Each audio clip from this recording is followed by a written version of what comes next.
Good. Welcome all you wiretappers out there. Back here in the studio of Gangland Wire. We've got a special guest today, and I thank you guys in Chicago, particularly Ben Ellickson and Mike Byrne and all you people up there in Chicago that I know are regular listeners and really follow the outfit closely. Will really be fascinated by this. I have the FBI agent who was Ken Ito's or Joe Ito's, and you guys know him as Tokyo Joe, maybe, control. And she developed a case on him. She worked with him closely after he came in the witness protection program and turned on the outfit. And she's written a book, A Gun in My Gucci. Her name is Elaine Smith, and I want y'all to give a big Chicago welcome to Elaine Smith. Welcome, Elaine. Good to have you here. Thank you. Good to be here. Good to be So, here. I started reading your book the other night. It's like I told you before we turned on the recording machines. It's eminently readable. That's a $25 word there, but it's very readable, folks. So I would recommend A Gun in My Gucci, especially if you want the inside story. And she touches on so many things about the outfit. Like I was just glancing over in the back pages, and I all of a sudden see the name of Hanhart. Like, oh my God. So Joe Ito, or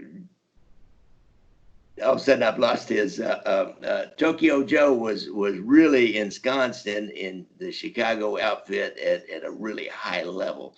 So Elaine, first of all, tell the listeners a little bit about how you got to be an FBI agent, because you were kind of early in female FBI agent territory, because we had very few female Kansas City police officers in those times. So how did you happen to be an FBI agent? My husband was an FBI agent, had become an FBI agent, and they started allowing women after Hoover died. Yeah. And he kept telling me, "You would really be a good agent. You've taught in the inner city. You've been through the Martin Luther King riots. You were tough, and you get along with people. You would." And so it was with his encouragement, but only after I realized that I was playing tennis, and we got winded. And a friend of mine told me I was in terrible shape. And I was so offended that I started running. I started working out. And it wasn't until I started doing that I gained the confidence that perhaps maybe I physically could do that job. Interesting. So when you first came on now, you didn't go right into working organized crime. I know a little bit about how that process works, having known a lot of agents. So they didn't throw you right into the organized crime squad. That's more the elite squad. So what did you first start doing with the Bureau? Oh, I first started doing, background investigations. Then for a while I was doing some, when teller would take money, and most of those were confessions. And growing up in Chicago, all I wanted to do was work the mob. It was what I wanted to do. So I studied the supervisors of the organized crime squads and realized that this one was sort of taken with women. And so I asked him one day if he would go to breakfast with me. And he was like, "What?" He was astonished. A woman had never asked him to go to take him for a meal. And so I took him to breakfast, and I said, "I want to work organized crime. Do you think that I could come to your squad to do that?" And he brought it back to the squad, who voted, which is pretty ridiculous. That is ridiculous. Yeah. I had a squad of organized crime goons, and we never voted on who came in. Now, they may express their opinion, but nobody voted. But go ahead. Yes, they voted if I was acceptable. And apparently I passed the vote. But really what they wanted me to do is they had some very great Title IIIs going. And they said they needed people to sit on the Title IIIs. And they thought, well, we'll put her back in the Title III room, and she can sit there, and she's going to be quiet for a while. Yeah. There was another woman they brought on at the same time. She became an SAC in the FBI, even actually an associate director.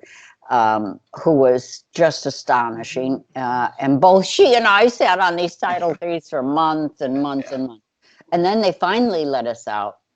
She quit to go back to run her family's business in California. I stayed on, and they gave me the Ken Edo case, which had been open since 1959.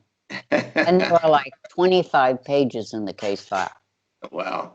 Nothing done. Nothing done. Nothing done. Yeah. Well, that's sometimes it takes a woman's hand. And folks, I want to tell you something. Sitting on a what she just called a Title III. That's an agent that sits in front of a tape recorder and is listening and listening and listening, and then somebody gets on the phone, and you have to know who the voices are. You have to listen to the conversation, which is in either coded or in vernacular, and figure out what they're talking about, and then turn it off if they're not talking about anything could be construed criminally related. Then turn it back on every so often, and you sit there for 8 hours. I used to have to loan guys out to these Title IIIs once in a while. And they hated it. I had one scream at me, "I'm not going." So people do not like these. Sounds kind of romantic, but it's boring. Nothing romantic about it. No, and nothing exciting about it at all. Except if they had just raided a porno place. Yeah, and they would throw in the porno magazines, and you had like 100 of them. I learned a lot from those porno magazines. You never worked on our friend Red Wimette, did you? You never heard that name, Red Wimette? He was an outfit porn star guy who was actually acting as an agent, basically. They didn't even have a case on him. He was an agent for an FBI agent up there, and set up a camera and a audio and talked to several outfit guys in his office for like 2 or 3 years before they surfaced him. So anyhow, meet lots of people in this podcasting business, and everybody wants to write a book. Agents, crooks. Now they're out running tours. Frank Calabrese Jr. of the Family Secrets trial, testified against his father, and he's running a mob tour of Chicago. Oh, is he? Oh, yes. Okay. A Family Secrets tour, he calls it. And then Frank Culata, who was from Las Vegas and was the one of the turncoats on Las Vegas and testified against Tony Spilotro, who was his boss out there. He's running a mob tour in Las Vegas. Okay. And he has a YouTube show. I've had him on the show several times along with Calabrese. So anyhow, moving along with Tokyo Joe. I'm not sure what to call him for. I want to be consistent here. Sometimes people might take offense at the racial reference of Tokyo Joe. I don't know, but that was what they called him back then, with a variety of other things, and he went by his brother's name, Joe, all the time. Is that correct? Yes, which was sort of interesting. Yes, his brother was named Joseph Edo. Yeah, really. Well, they were an Americanized Japanese family. Yeah, absolutely. Which leads me to what did you learn about his kind of his upbringing? I know when you take on a case like this, you go all the way back to his childhood. What did you learn about his upbringing? Well, I learned that his parents were immigrants from Japan. His father was a born-again Christian and was incredibly strict, and actually, I think really kind of twisted, because he used to beat the children. And so Joe ran away at the age of 13 and supported himself by riding the rails and scrounging food, and discovered that he had something of a photographic memory, that he could remember cards. And then he became a card shark. And that was really what he was for his entire life. He supported himself as being a gambler. And he could do it quite successfully because he remembered cards. So if you're playing card game with him, he'll remember what cards you get, what cards he gets, and then puts it all together.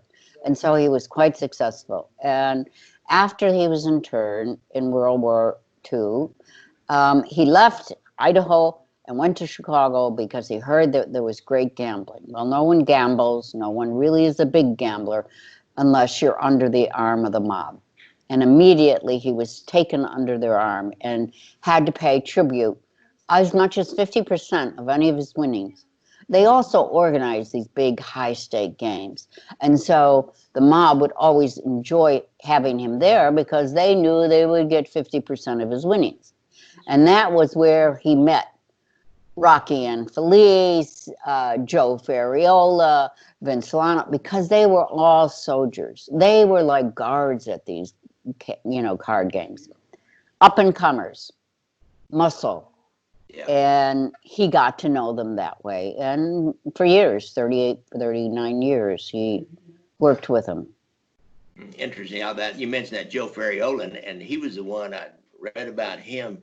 He said, we need to organize all these sports bettors like Capone had the speakeasies and the everybody lined up as part of the organization. Everybody pays something in and put a street tax on all the sports bookies. So they were intimately involved all their lives with organizing and making money off that Chicago gambling. And there's a lot of gambling goes on in Chicago, man. That's right. And nothing goes on unless it's sanctioned by the mob and they pay a tribute. Now what happens today, I have no idea. But sports book, any card games that were organized, bingo, everything.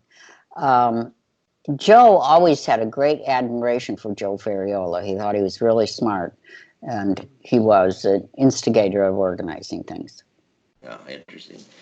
So then, how did he move into this Bolito, the numbers game? Actually, how did he move into that? He seemed like that became his niche within the outfit. Am I right on that? Yes, for a while. He moved into it because he first was in the numbers or policy for the blacks. And he said they were crazy. They started becoming with Peace Donation, they became with the gangs, and he said they started dealing drugs and they were uncontrollable. Mm-hmm. And so that was when he discovered this Puerto Rican lottery. That was the main emphasis of my case, and for a while the main source of his funds, although we always continued gambling. High-stake games. High-stake. Personal level. Yeah, interesting. That's probably how he really got his adrenaline rushes and was successful at that too, with that kind of a mind. Now there's a lot of money out there in those little 50-cent and dollar bets that a lot of people don't really realize, and I think the outfit didn't realize it for a while. I was reading up on when they first started moving in on black policy back during Giancana's time, which was a little bit maybe before Ito. I think he was gone by the time Ito was moving on up. But what else did they provide? Did he talk much about the police protection he was provided early on with these, with the Bolito and organized games? Along with being associated with the outfit came the police protection, came the unstated comfort of knowing that if you're ever raided, nothing really is going to go anywhere. And it's not that the police didn't harass him. They had to have some front of raiding him and seizing things, but nothing that really hurt him or nothing that was vigorously prosecuted. So you were kind of untouchable. And that's how you continued on and on. Yeah, I read an old newspaper article where IUPA was trying to recruit a Cook County deputy to be one of his guys, and he promised him. He said, he said, I won't make you look bad. He said, we'll give up a pigeon every now and then, and we just don't want that case to go too far. and the guy was wearing a tape. Well, believe it or not, this was an early 60s Chicago area Cook County vice sergeant or vice officer that actually wore a wire on IUPA. It's kind of a little known story. It was shocking. Kind of a little known story. It took down a lieutenant on the Cook County Police Department out of the deal, or Cook County Sheriff's Office, but shocking for sure. So as you got into him, I guess you picked up all these records and you got into this. As you start developing sources, you really worked on the Puerto Rican lottery. Is that? Yes, that was his main gambling activity, and he was crossing interstate lines. He was taking these bets from Gary, Indiana. So therefore, we got our interstate You also can assume it according to the law that it's an interstate gambling operation if they take in more than $5,000 a month, Yeah. a week or something. And so we were able to make it federal. And then out of the blue, there gets a call, someone calls into the office, and so it's routed to a different squad. And clearly I'm talking about Canetto, and somehow my boss hears about it and says, well, you shouldn't be talking to him about the mob, about Canetto. That case is on my squad. Send that informant over. And so I went out that same night and met that guy, and he became a wonderful informant, and he walked us right into Joe's tabulating room. And every time they picked up stuff from Indiana, whenever they picked it up from the Puerto Ricans in the North Side neighborhoods, we knew we were on it already, and we saw them make the pickups, cross the interstate lines, and then go to a hotel and tabulate it. And after about 3 months, we raided it, which is really fast for That is. an FBI case. Yes, that's really it. You sure this was an FBI case? Yes, right. It should be 3 years. Yeah.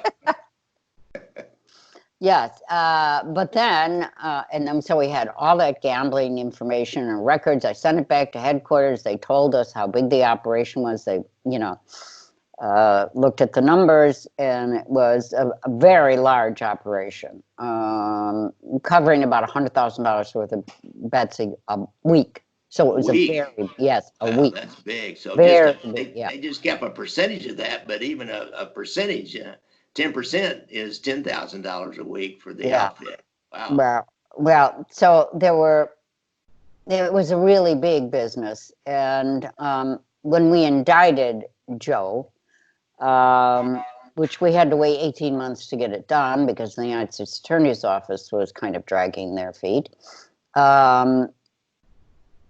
Vince Solano whistled him in and took a walk with him, the infamous walk. And Joe said, you know what, the most I'll get is 18 months.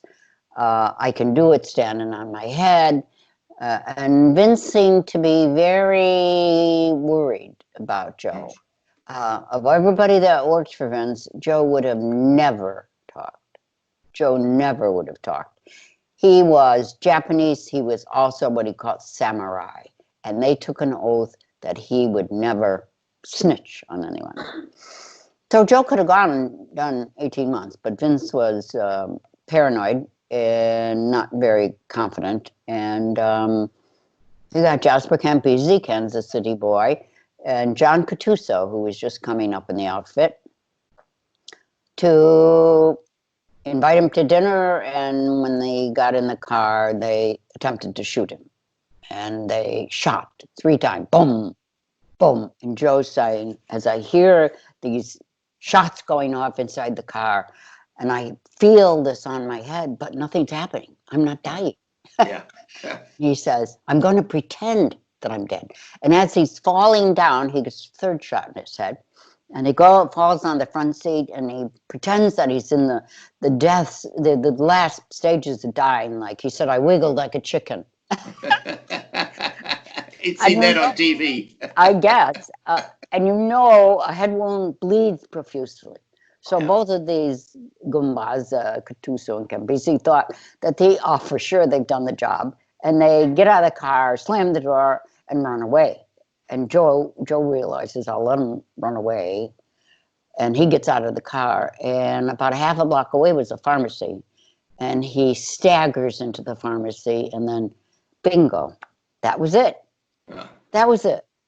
So, I read your description of that. It's really interesting description because there's been other cases where somebody was called in, Tony Splatter and his brother Michael, and there was another one, I can't think of it, but where they left their jewelry. They knew they probably were going to their death.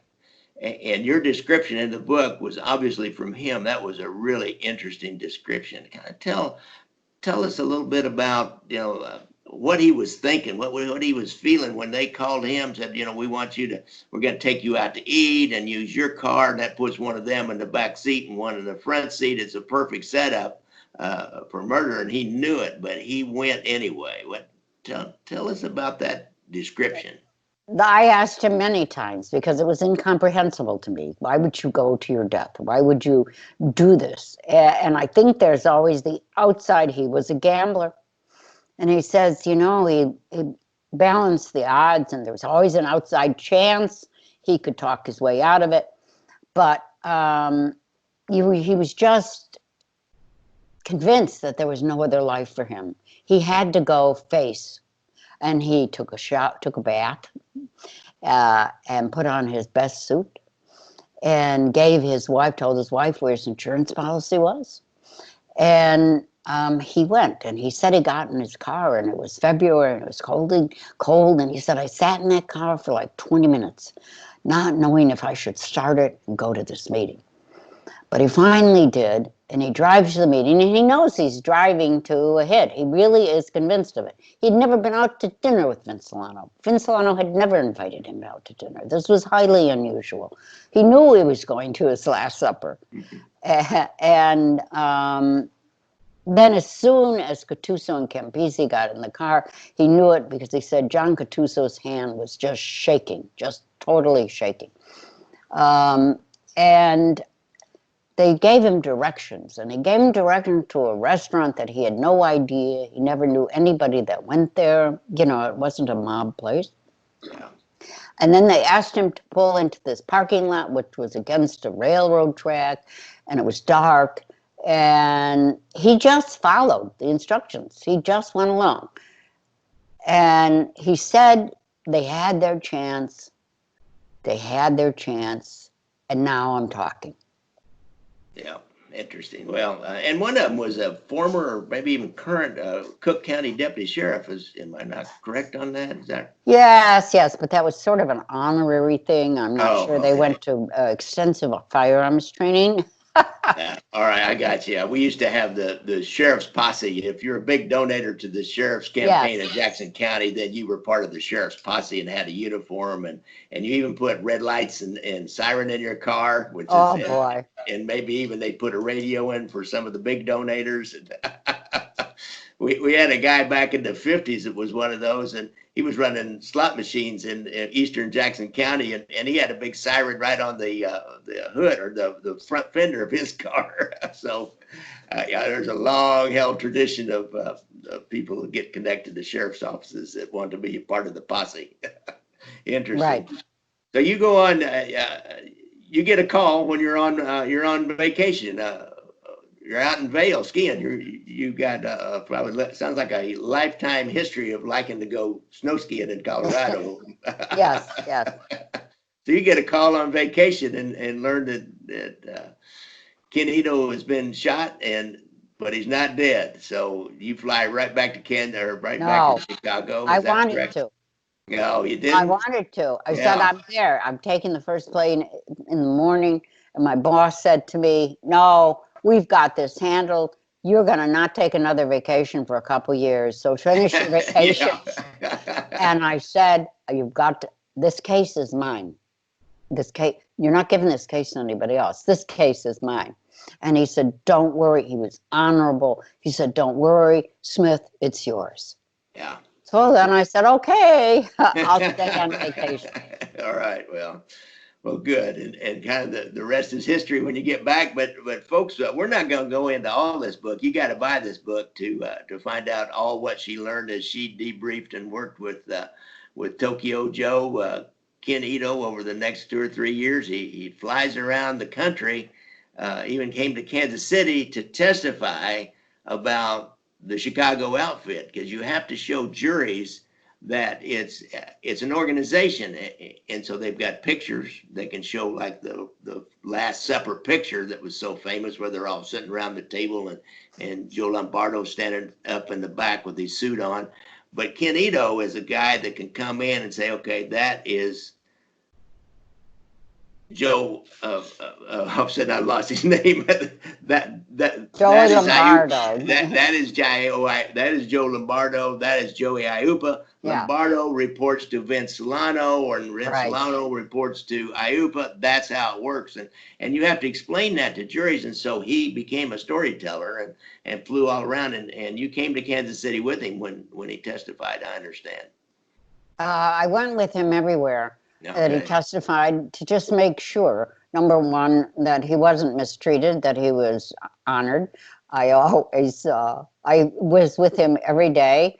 I had, the marshals would put him in some horrible hotel, and then I would always go to the best 5-star hotel, and then I'd get him over and we'd hang out all day. Yeah. In the room by the pool. We'd go to the best restaurants. We'd drive around in a Continental that I'd rent, and we wait for him to testify. And we waited in Kansas City for a month to testify. Oh, really? Yeah. Yes. Wow. But we continued to debrief him. We continued to discuss things. There was always new information, insights of 30-some years that he would be able to share. Yeah. And Great. I wanted to protect him. I didn't want him to be used and abused. Yeah. And folks, you think that he's now the government's friend, but I can assure you, I can tell you my own stories and other firsthand stories about you taking a witness like this to another jurisdiction, and that other jurisdiction will treat them like dirt, and those U.S. attorneys will treat them like dirt, and even try to put a case on them. And I know a good friend, FBI agent of mine, went up to Minneapolis, and he ended up in a screaming match in front of the judge with the U.S. attorney up there. Because the guy had done great things and they didn't have anything. He was like the biggest thing they had. So they were gonna go for it. So that's what she means by protecting him. And that's protecting him from our own, which happens. It's just, the nature of the business, I guess. They're more dangerous sometimes from other U.S. attorneys than they are from the outfit people that are killers are out to get them, I think.